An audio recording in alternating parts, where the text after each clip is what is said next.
My name is Frank, and this is Dylan with the Otherworldly Podcast. Thank you for tuning in today or night, whenever this goes out, or whatever day you watch it.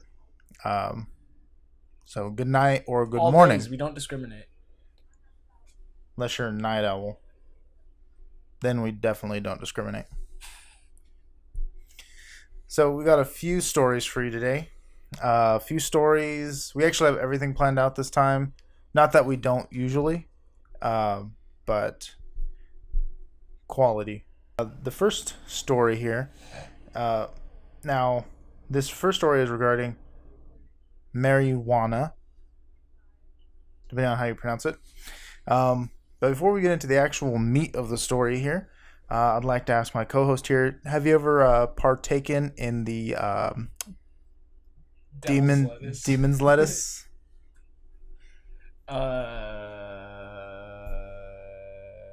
Off the record. Off the record? Oh, yeah. Like a lot? Yeah. But only for medical purposes. Where am I? Only for medical purposes, right?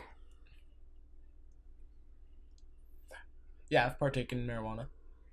Oh, okay. This is evidence, dude. I'm about to just... Was this whole podcast like you undercover? And I was going to say, we got him. We got him.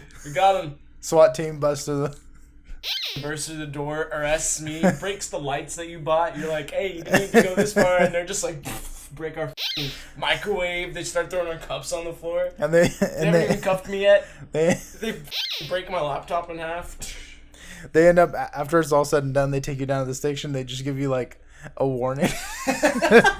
Slap on the wrist. They're like, we usually don't do it again. Yeah. They're like, we usually will charge you with a fine of up to $150, but since this is your first offense and we have no real evidence, we'll just leave you off of the warning. I'm like, I was lying to be cool. Studies say that marijuana is less harmful to you than alcohol, which to me kind of seems like obvious, but it's nice to finally have a study that backs it up. Well, it says booze, not alcohol. And that is from Colorado Arts and Science Magazine from the University of Colorado. It's legal-ish here. Yeah, I have really nothing much to say about it because it's like it should have been like we already know, and even if they both like booze and marijuana had like the same negative effects on the brain. Marijuana does not affect the liver as booze does. Yeah. So, and also you can't Coca-Cola f***s your liver up more than weed does. And the whole butt bong thing. No? No. I would like you to elaborate on butt bong. You know what a gravity bong is, right? Yeah. Well, you just put one end in your rectum, and you suck in. So you suck in? Yeah, it's like through like if you're trying to retract an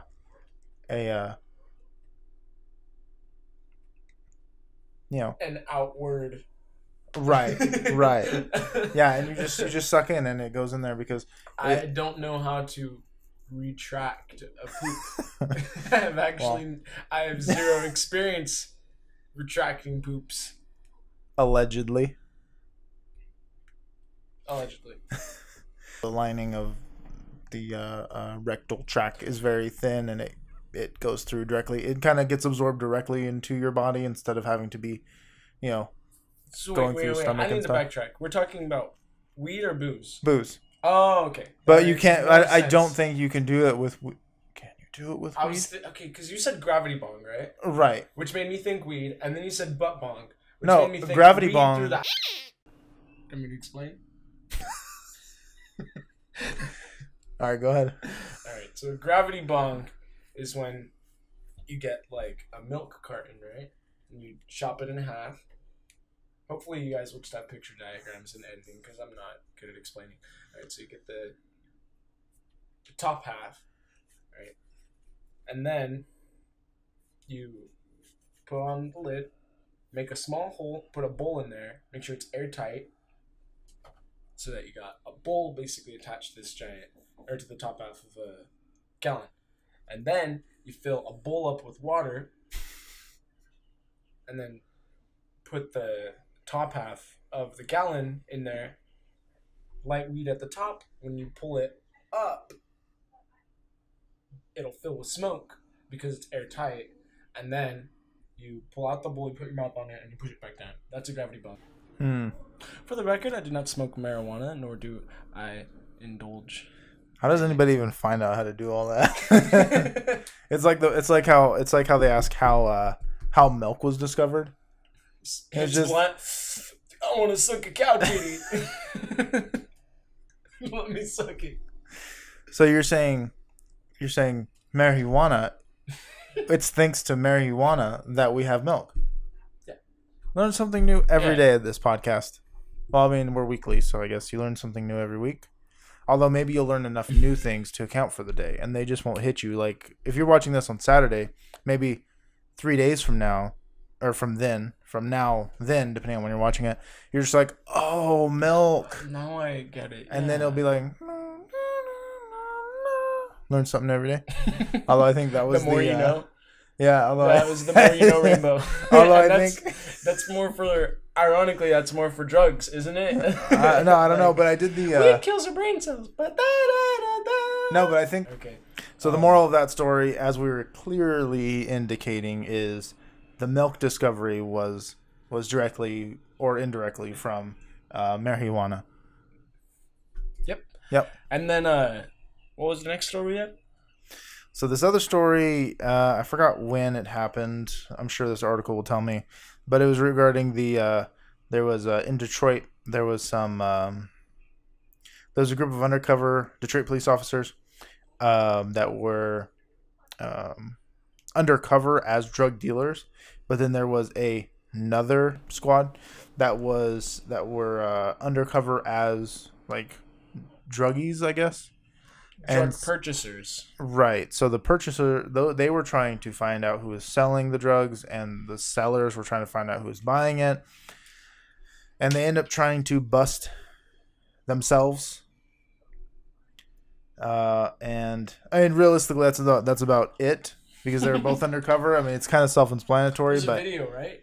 There is a video.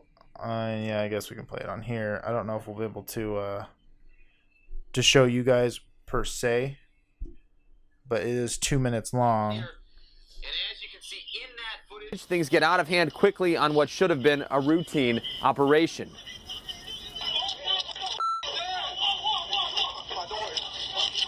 At first glance, this video might seem like any other Detroit police raid on a drug house. But in reality, this is the type of mix-up that could have cost lives.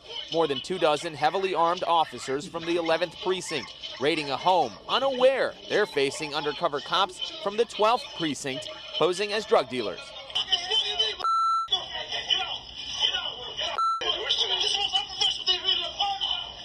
Thank God no one got seriously hurt or even worse, killed. We showed the disturbing footage we obtained from sources to retired Detroit Police Assistant Chief Steve Dolant. On the force more than 30 years, Dolant once took part in these types of raids and also ran internal affairs, the unit now investigating how things went horribly wrong. They'll do a deep dive on this. They're going to talk to all the officers. They're going to see if the proper notifications were made. If they weren't, why not? Eventually, the Wayne County prosecutor will review this to determine if criminal charges will be filed. The police chief already admitting a breakdown in communication prior to the incident Thursday night near 7 Mile and Andover. They appear to be like Keystone cops. I could not agree more. Very embarrassing to this organization. Thankfully, no officers were seriously hurt, unlike 3 decades ago when 2 died under similar circumstances. Radin was a young guy just starting his career, and I believe he was single. Buffa was married and had a family, and it really rocked the department. 2 officers are now off the streets. A supervisor has also been reassigned. We will keep you updated as soon as we learn more about this situation. Live downtown, Simon Shayket, 7 Action News. Yeah. I mean, I know there's no one was hurt. I mean, I know there's most likely a lot more to it, but I would think that if you were trying to bust drug dealers, then you would have all your cops posing as the same thing. Like, why would you want to be posing as a... Because they mentioned 13th precinct and then 12th precinct, so Right. it might have been different, like differently led, like forces. Right, So but say, like, even... one district was like, we need to get rid of all these drug purchasers, and the other one was like, we need to get rid of all these drug dealers, and then by chance they're undercover cops. Like, Yeah, but I would think... I would side with the precinct that says we need to get rid of the drug dealers rather than the drug users or purchasers. You know, what side would you be on? I think we should legalize all drugs. Well, I wouldn't say all drugs. Like, I would agree on like everything that's like proven to be, or not even proven, but anything that's like less dangerous than smoking, you know, rat poison, tobacco, or drinking alcohol that can shut your liver down, you know. But like things that will drive you crazy, like, you know, what is it? What are things like? Meth, heroin, Like meth, heroin. bath salt. Oh, bath salt. Ban all bath salt.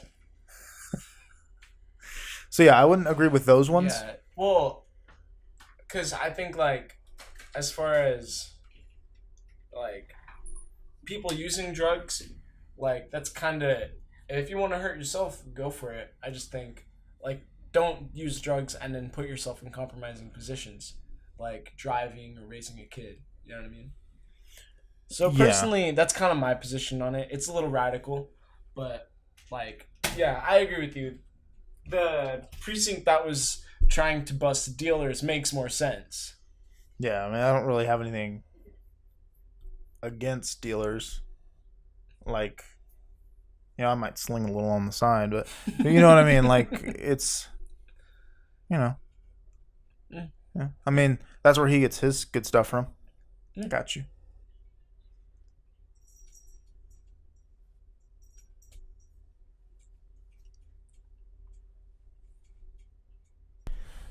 So Coca-Cola has recently issued a recall for Dasani water. Clear parasites, apparently. Clear parasite worm.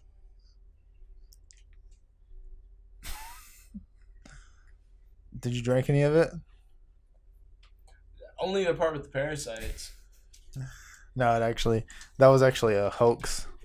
But people did say that they were being recalled. I was hoping you would spit that out, by the way. That's why I bought you that one. Extra protein. This guy lives on parasites. You are what you eat. Welcome back from the break. Yeah. What was our last story we wanted to talk about? Archetypes of paranormal, right? Do you have the article up? Yeah, and that is right. Asking, what is your favorite ghostly archetype?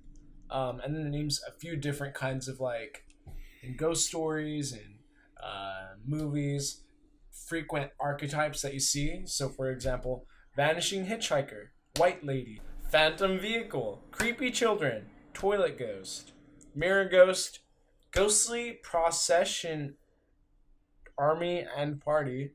I need a little bit of education on what the that means. And ghostly lights, which just sounds like lights. And people Is there being three like, S's in there? "Ghosts." There's 3 S's in there. In procession, is that supposed to be 3 S's? Is it possession? I thought it was possession. I don't think that's how you spell possession. Also, it's got 3. Procession. It's got 3 S's in there. Procession. It was the lizard people are real. One of them made this. Perception. So I'm going to hit a little bit on some of these that I know. Vanishing Hitchhiker, where I was not born, but mainly raised, is a small town, Sanger, California. Not to be confused with Sanger, Texas. There actually is Sanger, Texas. It has a lake. Mhm. Yeah, it does. Sounds better. It does sound better. And there is a Snake Way, Rainbow Road. I think it's called Rainbow Road, but its nickname is Snake Way. That does have a vanishing hitchhiker there. Wait, we went there. We did, yeah. Yeah, we went there and recorded EVP. Did you ever listen to the EVP? We don't talk about that. You never told me. And we're never going back. We're not going to talk about that. All right, so this guy, fun fact, we're driving down Snake Way, and he goes, and it's midnight. It's really dark. He looks at me and goes, "Hey, Dylan." Cue spooky music. "Hey, Dylan. If I saw something really creepy, would you want me to tell you about it? Or would you rather I don't?" And I go, without thinking, I respond, "No." And then I realized the reason he's asking is because he just saw something really creepy. And so I amend my answer and I go, "Wait, did you just see something?" And he was like, "No." It's like, now's not the time to bull me. You ask me that. I know how you are. I know how you are, Frank. Oh, yeah. But, Those are the times. That really did happen with both of us, though. yeah. Yeah, we were there. Maybe one day I might Tell me about the EVP. In the car, he admitted that it was just a shadow, right? It wasn't anything, but you thought it was something at first. yeah. Son of a bitch. Yeah, it was just Go a shadow. skunk. But so that's all I know about that one.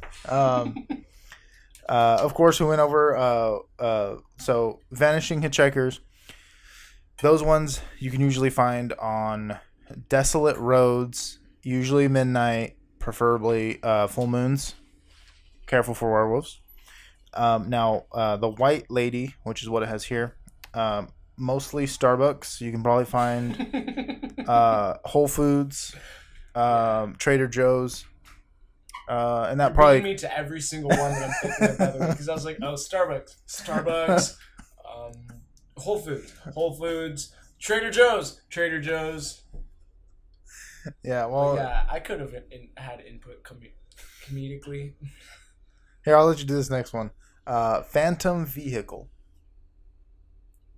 Wait, actually, isn't that a really good old YouTube video? Where it disappears through the fence? Yeah. We've seen how strange things can get at night. Well, things are about to get a whole lot stranger. This mysterious driver tricks cops into thinking he's about to pull over, then all hell breaks loose.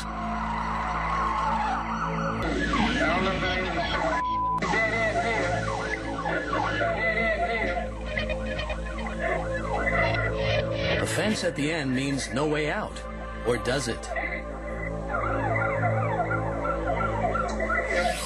Even watching it again, cops are unable to make sense of it.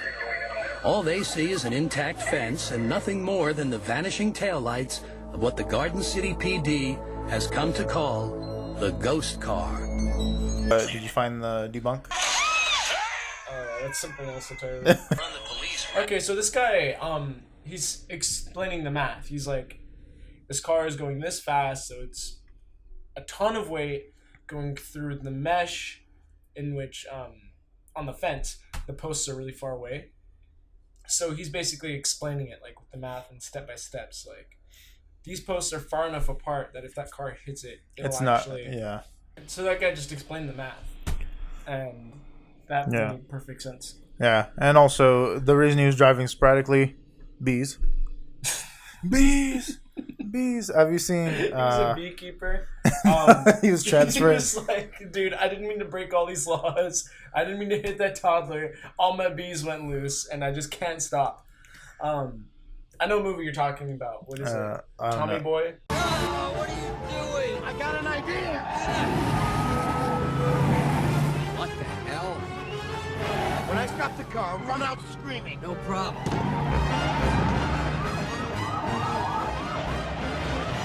Little trick my dad taught me.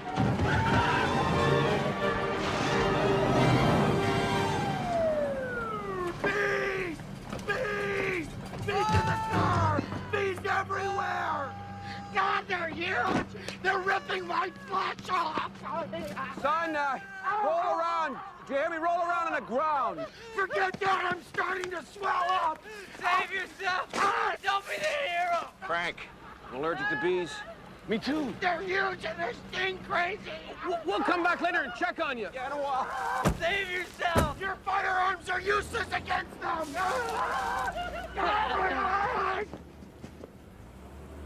Holy shnikes. I thought this next one said creepy chicken. Ghost archetypes. Creepy chicken.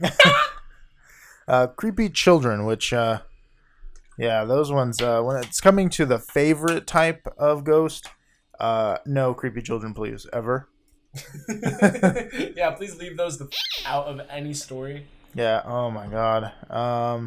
Unless you want to send us a story with creepy children, then we'll deal with it. Toilet ghost, that's a new one to me. Mirror ghost, which I'm assuming watches over the toilet ghost. And then the ghostly lights. But I think out of this list, if I were to just pick from here, favorite, vanishing hitchhiker. I still want to try to pick one of those up as long as I don't get killed. And least favorite would be creepy children.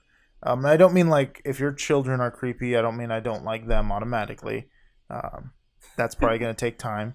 But like ghost children, ghost creepy children, nope. How about you? What are your favorite and least favorite in here? I think my favorite is the Vanishing Hitchhiker, because that's a classic. And my least favorite is the Mirror Ghost, because Bloody Mary? When I was growing up, I had an anxiety that I would look in the mirror and then see something behind me that I didn't expect to see. Ghost processing. We still need to figure out what that word is later. Yeah. Yeah. And then it said /army and party. I don't know. I don't know what to make of that. It was like 9 things that made sense, and then it just added also ghost dildos. Easy. Those are the easiest ones to take. Yeah. Not that I would know. But yeah. That's probably a good place to end the episode. Cat's out of the bag on this one. Yeah. Put your address and your phone number for a good time call. Dylan. Call Dylan. All right. That ends it for this week. If you guys have stories, go ahead and email them to us at the owpodcast@gmail.com.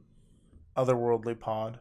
Otherworldly Pod. It'll be on the screen just in case we just butchered it. And why would we know the address? Otherworldlypod@gmail.com. Scan this barcode to go to our page. All right. I was gonna say we should like have this on so they could scan it to but get to they're our already page. here, so they made it this far. Yeah, I see your point. Yeah, that'll do it. I hope you tune in next time When we talk about cut the